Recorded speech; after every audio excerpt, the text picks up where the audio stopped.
Hola, seguidores del YouTube y del canal de podcast de branding escolar.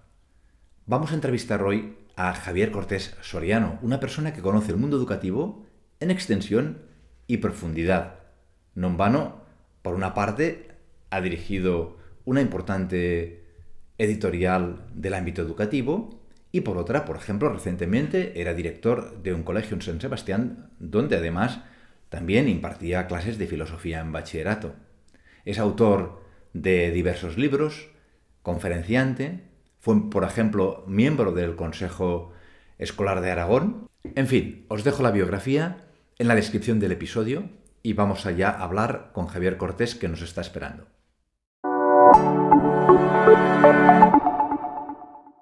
Bien, pues tenemos ya con nosotros a Javier Cortés Soriano. Muchas gracias por dedicarnos este rato. Gracias a vosotros. Bueno, pues usted es un conocedor del mundo escolar a fondo, ¿no? Porque lo ha vivido en ámbitos muy distintos, ¿no? El mundo escolar, vaya, no diría que sea una cosa actual, llevamos ya unos cuantos, diría, lustros, ¿no? Pues con muchos cambios pues, metodológicos, con muchos cambios también sociales. Las leyes educativas que casi diríamos que casi van ya en paralelo, por otro lado, casi, porque ya diría que cada centro se hace ya su propia ley educativa. En este sentido, no lo sé. ¿Cómo ve el mundo escolar en estos momentos? Bueno, lo primero que yo acostumbro a decir es que el sistema escolar español goza de muy buena aceptación social, porque a veces siempre que hablamos de educación y del sistema decimos que el sistema tiene que cambiar, pero todas las encuestas muestran un nivel de satisfacción con la escuela bastante alto por parte de la sociedad, lo cual significa que el sistema escolar tampoco es que esté, digamos, tan mal y con tantos agujeros como a veces dicen, ¿no? A mí me gusta empezar haciendo este comentario porque creo que lo que se pueda decir después se tiene que apoyar sobre una situación que no es una mala situación. Yo he tenido la suerte de conocer muchos sistemas escolares, no solamente en América Latina, sino en Europa, y a mí me parece que el nuestro, como el sistema sanitario, pues no desmerece básicamente. Dicho esto, yo no creo que el sistema haya cambiado tanto. Yo creo que han cambiado las orientaciones, han cambiado las leyes, pero precisamente por esa velocidad del cambio no estoy muy convencido de que el sistema haya cambiado significativamente. Yo creo que la gran ley de educación de este país fue la del año 70, de Villar Palasí, que prácticamente desde la ley Moyano de mediados del siglo XIX no se había cambiado. Y el segundo impulso que yo creo que sí que transformó el sistema fue la LOCSE.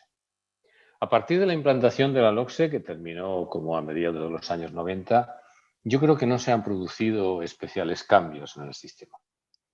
Y ahora, si nos remitimos ya pues, a un centro, pensemos, por ejemplo, pues, en ese pequeño pues, o mediano colegio concertado, ¿no? Que se encuentra en estos momentos con bastantes dificultades, pues ya no diré pues, por la crisis, el COVID, con toda la gestión que en estos momentos está llevando, la misma a veces para los centros concertados, ¿no? La legislación educativa. Pero sobre todo lo más duro es pues, la natalidad, ¿no? La falta de alumnado lleva muchas veces a replantearse cosas, no sé si necesariamente o no, pero a buscar soluciones mágicas para conseguir pues, llenar ese aula que de momento no llenamos. Se busca pues, recursos. ¿Qué le diríamos a este colegio? Bueno, yo creo que todos los colegios, por pequeño que sean, sean concertados o sean públicos, en este momento son el reflejo de la situación cultural. O sea, mi tesis siempre es que la escuela es el vivo reflejo de la situación cultural de un país. Es decir, si la situación cultural de un país en este momento es muy presentista, porque, bueno, pues lo que la gente quiere es vivir el presente, etcétera, pues entonces la escuela es el reflejo de eso, porque la escuela, en primer lugar, es un elemento cultural. Claro, todos los elementos culturales que existen en la sociedad, pues comparten un poco una serie de lo que llamaríamos el momento histórico, ¿no? A mí me parece que el primer reto de la escuela en este momento, y quizá de esto no se habla mucho, sea concertada, pública, me da exactamente igual, es volver a definir cuál es su relación con la cultura y con la sociedad. Si nosotros nos remitimos a los grandes pedagogos, digamos, los grandes fundadores de los movimientos educativos, ¿no? Empezando por la Institución Libre de Enseñanza, o Montessori, o Freinet, o Paulo Freire, me da exactamente igual. Todos han empezado su proyecto educativo estableciendo una relación bastante crítica con la sociedad. Es decir, ellos han pretendido hacer una aportación a la situación social. Y exactamente igual las grandes tradiciones de la escuela católica, que en eso no se diferencian en la cosmovisión que tienen, pero todas las tradiciones han intentado aportar algo, ¿no? Entonces, en este momento yo creo que vivimos una situación de una cierta debilidad de la escuela con respecto a la sociedad, cuando además la escuela está totalmente sometida a la presión del sistema, porque es el sistema, son las familias las que le están pidiendo cosas, ¿no? Entonces, yo lo primero que me planteo es, si yo soy responsable de una escuela o de una parte del sistema educativo, realmente, ¿qué relación yo quiero tener con la cultura actual y con la sociedad actual? Porque yo creo que de ahí van a nacer las auténticas soluciones. Porque si no, las otras soluciones son soluciones un poco, digamos, momentáneas para solucionar un problema o para salir un poco al paso, ¿no? Yo he tenido la suerte de trabajar siempre en el mundo de la educación, pero por ejemplo en el mundo editorial, muy profundamente, en el mundo de la empresa. Y yo estoy convencido de que la primera tarea que tiene que hacer cualquier organización es realmente definir cuál es su valor auténtico, histórico, de auténtica identidad y ponerlo directamente en el mercado. Y a partir de ahí vendrán todos los movimientos de marketing, etcétera. Pero no podemos diferenciarnos diciendo que hacemos lo mismo que hacemos todos. Yo tengo una fotografía que hice hace apenas 2 meses de un colegio al que yo estimo mucho, de la ciudad de Tarragona, precisamente, que además está en una calle muy importante de Tarragona, y en la entrada tiene nada más y nada menos que 8 carteles de certificados. Tiene uno de la Unión Europea, otro de tecnología, otro de calidad. Entonces, claro, uno entra allí y dice, a ver, ¿yo dónde estoy entrando, no? ¿Necesita ese colegio realmente tener 8 carteles para decir que hace algo interesante para que vengan las familias? Entonces, yo no me imagino a una marca como Mercadona con 8 carteles a la entrada.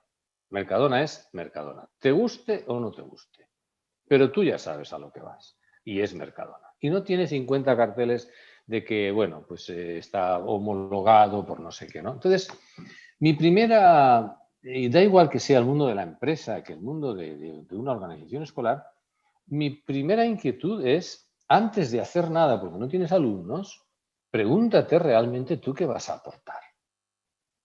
Y pregúntatelo en serio y ponte en una situación creativa como se pusieron todos, absolutamente todos los grandes pedagogos que han movido la pedagogía, ¿no? Esta es mi primera inquietud. Entonces, yo creo que en el sistema educativo, en las escuelas, falta este punto de reflexión. Si tú no tienes realmente una identidad que aporte valor, porque la cuestión es aportar valor. Se triunfa cuando tú aportas valor.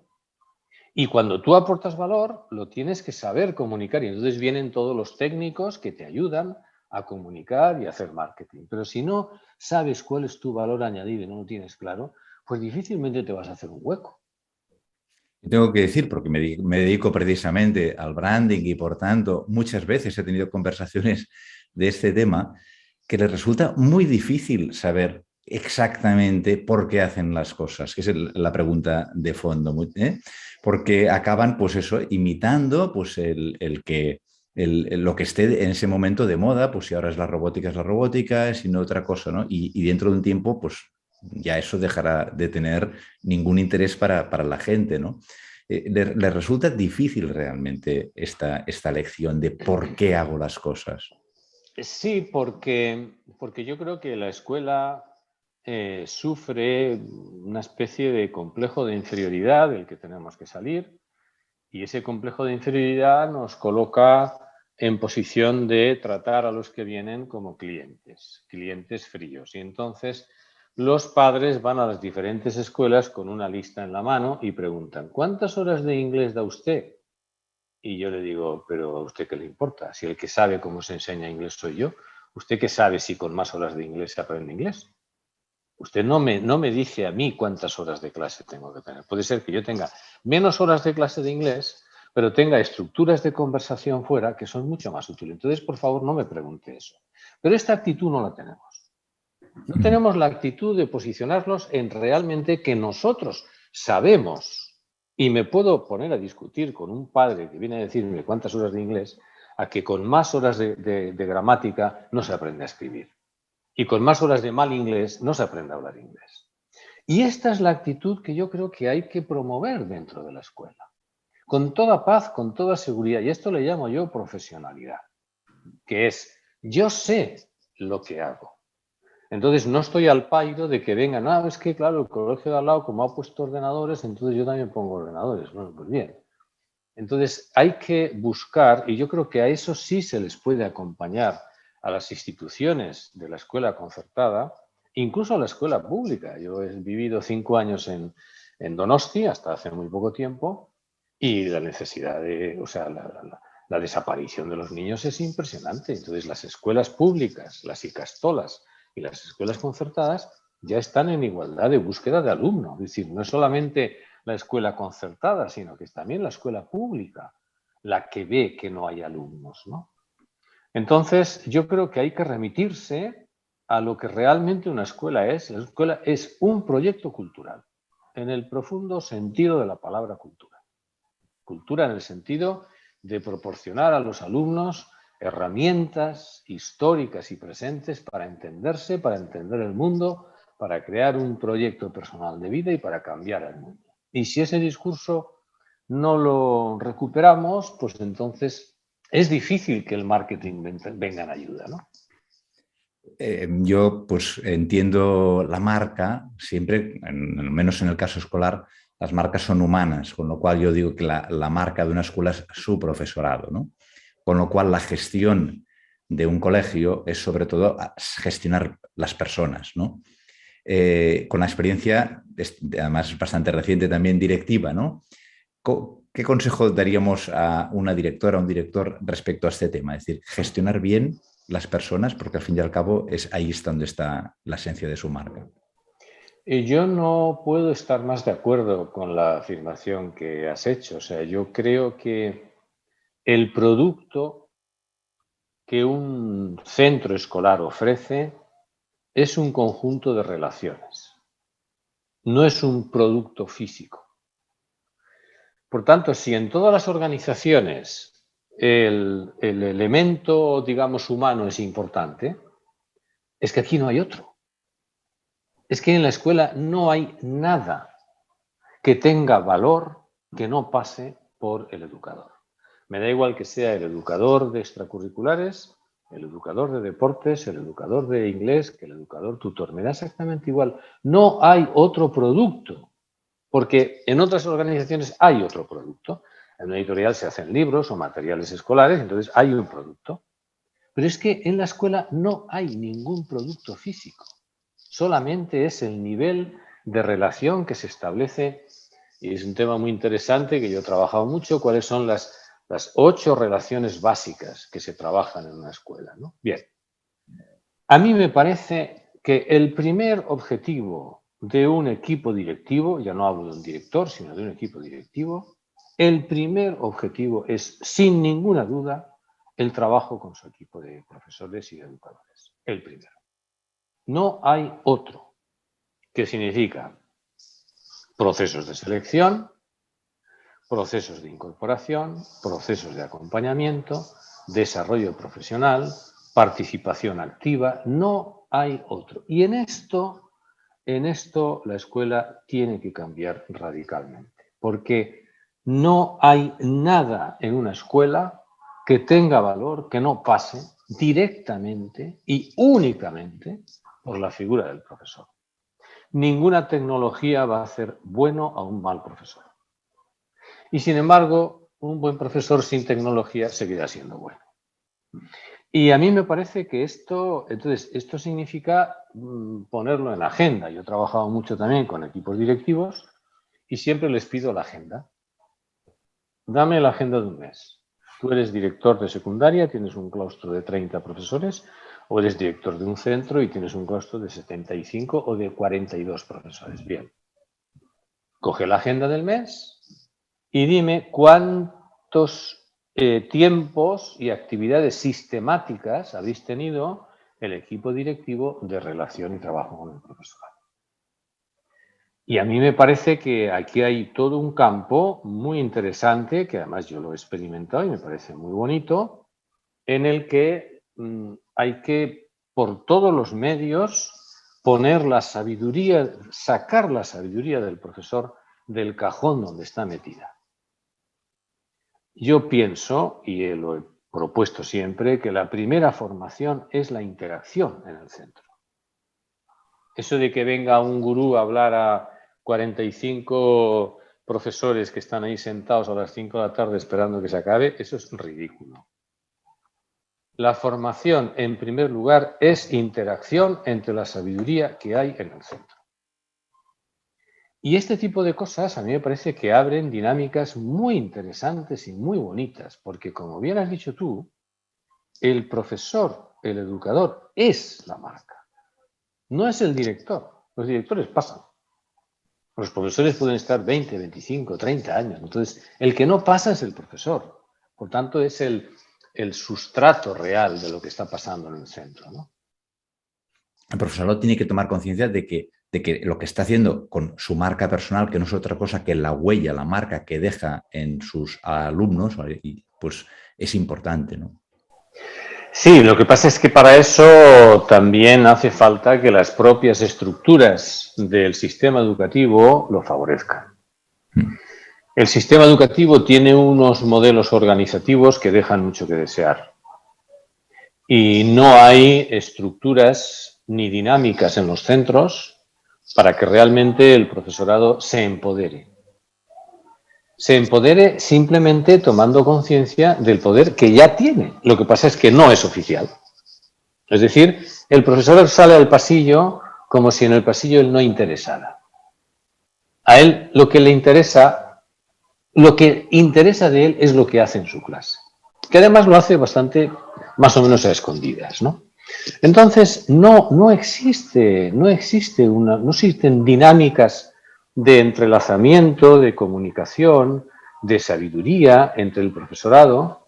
No existen dinámicas de auténtica creación y participación. Yo he trabajado también en la escuela pública y en la concertada, solamente un año en la privada, pero yo creo que tengo un conocimiento, y cuando hablo de la escuela hablo un poco de toda la escuela, ¿no? Porque la pública tiene unos problemas de organización y la concertada tiene otros, pero cada uno tiene los suyos. En definitiva, de lo que se trata es saber hasta qué punto las estructuras, las dinámicas organizativas que se están poniendo en marcha en el mundo educativo realmente favorecen esa explosión, esa autonomía y ese empoderamiento del profesor para que él asuma de verdad su papel y sin ningún rubor asuma su responsabilidad también en la construcción de la marca, ¿no? Usted publicó en el año 2015 el libro La Escuela Católica. Yo lo leí durante el confinamiento y me lo empapé. Aprendí cosas, por ejemplo, como una cosa que siempre había oído hablar y no acababa de entender, esto de la educación integral que es, porque no sé muy bien qué es el pan integral, pero la educación integral no, y la verdad es que lo entendí muy bien con el libro. Luego hablamos un poco más del libro, pero hablando de escuelas católicas, se me ocurría por una parte, primero una pregunta, y es, por ejemplo, una familia, un padre que dijera, bueno, yo no soy católico, con lo cual pues esta escuela no me interesa, será para los católicos que adoctrinen a sus hijos. ¿Qué podríamos decirle a este padre? Bueno, que históricamente eso no ha sido así. Es decir, que en este momento, por ejemplo, las dos mejores escuelas de negocios de España, reconocidas mundialmente, que siempre han estado entre las 5 primeras del mundo, que son el IES y el ICADE. Una está ligada al Opus Dei y la otra a los jesuitas. Me parece que es un prejuicio, porque la escuela católica no está montada como una excusa para que vengan los míos a contarles cosas raras. Para empezar, hay que decir que la relación entre la Iglesia y la educación es muy temprana. No hay que esperar al siglo XX. La Iglesia fue una promotora de educación desde prácticamente el siglo II. De hecho, hay un padre de la Iglesia que se llama Clemente de Alejandría, que en el siglo III escribió un libro que se llamaba El Pedagogo, porque comparaba a Jesús con un maestro. Entonces, es una especie de prejuicio pensar que la presencia de la Iglesia o de lo católico dentro del sistema educativo es para hacer catequesis. Eso no es así, es en absoluto. Lo que se hace es poner un producto cultural, evidentemente, como todo producto cultural, con una cosmovisión. Si usted lee la obra de Ginés de los Ríos y tiene la Institución Libre de Enseñanza, pues ahí está el krausismo y hay una cosmovisión que está bien definida, que es la persona, que es el mundo, y no tiene ningún complejo en decirlo. Pues en el caso de la inspiración, que habría que hablar más de inspiración, en el caso de la inspiración de la educación católica es lo mismo. Oiga, mi cosmovisión es esta. Y es la cosmovisión la que marca la propuesta educativa. Paulo Freire tenía una cosmovisión, Montessori tenía una cosmovisión, Ginés de los Ríos tenía una y la Escuela Católica tiene una cosmovisión. Y esa cosmovisión es la que impregna el proyecto cultural. Pero no porque allí se vayan a hacer ningún tipo de lavados de cerebro ni de oraciones extrañas. No, no, esto es, a mi modo de ver, es un poco de ignorancia. A ver, es cierto que, claro, en España todo está contaminado por los 40 años de dictadura. Y entonces, pero los 40 años de dictadura no son la historia de la escuela católica en España, ni muchísimo menos, ¿no? Ahí está Poveda, ahí está Domingo Lázaro, ahí está Luis Amigó de principios del siglo XX, que hicieron proyectos educativos con un compromiso, las escuelas Manjón, escuelas populares, quiere decir que no pensemos, el problema que tenemos en España es que cualquier cosa que el franquismo tocó, pues entonces no, la historia de la escuela católica es muchísimo más amplia. Todas las tradiciones de la escuela católica nacieron para responder a un problema social. Esto está comprobado históricamente.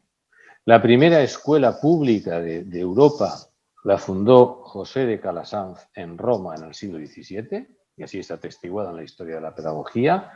Por tanto, nos tenemos que remitir a esa historia, no a esta presión que tenemos, ¿no? Yo creo que en este momento no hay ningún problema para que una persona que tiene una cultura cristiana, no hace falta que sea una persona comprometida cristianamente y que está de acuerdo con esos valores del Evangelio, lleve a su hijo a un colegio católico.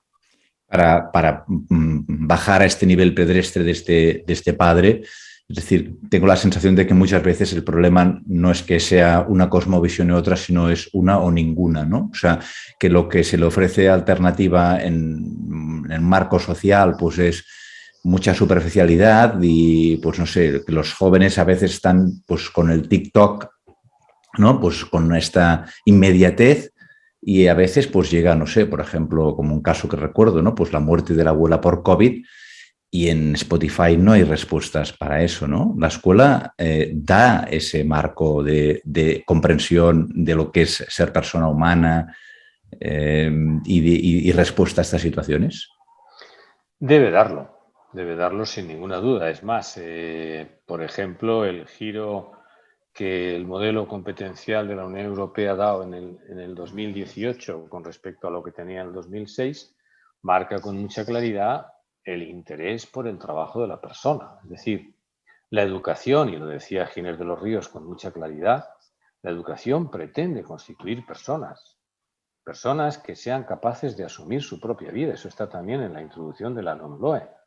¿Por qué hemos introducido la educación afectiva y la educación emocional? Porque hemos tenemos que introducir el mundo digital, porque tenemos que educar el mundo digital. Es decir, la escuela no debe renunciar y para eso tiene que proporcionar herramientas para que las personas puedan construir su propio sentido, ¿no?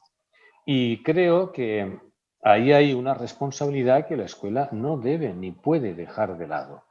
Yo no digo que en la escuela se tenga que dar religión, pero en la escuela se tiene que hablar del mundo espiritual, porque hay mucha gente que hace mucho negocio con el mundo espiritual.